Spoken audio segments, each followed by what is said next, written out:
Role घेतला होता। या दिवसातील सर्व प्रसंग, हा दिवस आपल्या आयुष्यात कायम अविस्मरणीय म्हणजे कधी न विसरणारे असतीलच।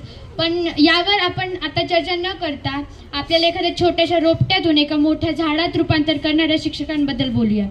तसे तर आपल्या शिक्षकांबद्दल बोलण्यासाठी आपल्याला शब्दच कमी पडतील, त्यांचे कार्यच इतके महान आहे। पण यांच्यासाठी मी एक छोटी कविता म्हणणार आहे। कवितेचे शीर्षक आहे माझे शिक्षक। कळतच नाही मला काय लिहावे तुमच्यावरती, कळतच नाही मला काय लिहावे तुमच्यावरती, कार्यही तुमचे तेवढेच नि तेवढीच आहे तुमची कीर्ती, नि तेवढीच आहे तुमची कीर्ती।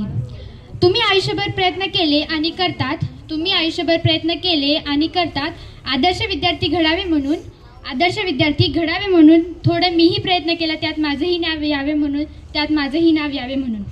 तुम्ही बोललेले शब्द नि शब्द, तुम्ही बोललेले शब्द नि शब्द कटारीसारखे वार करतात, तुम्ही बोललेले शब्द नि शब्द कटारीसारखे वार करतात।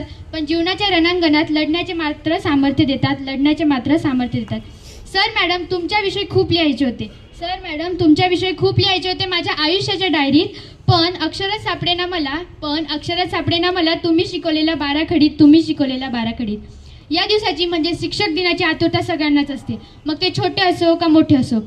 मग ते आपल्याला आज नवीन शिक्षक शिकवायला येणार याची आतुरता, किंवा आपल्या आवडत्या शिक्षकांना फूल देण्याची उत्सुकता।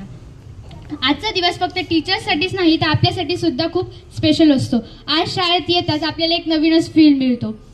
आजच्याच दिवशी आपल्याला टीचरना रागवतात न बोलतात, नो क्लासवर्क नो होमवर्क। आज देखील मी इंग्लिशच्या टीचरचा रोल घेतला होता, त्यामुळे जसं आमच्या मॅम आम्हाला काय म्हणायचे की तुम्ही एक दिवस टीचर बनून पहा।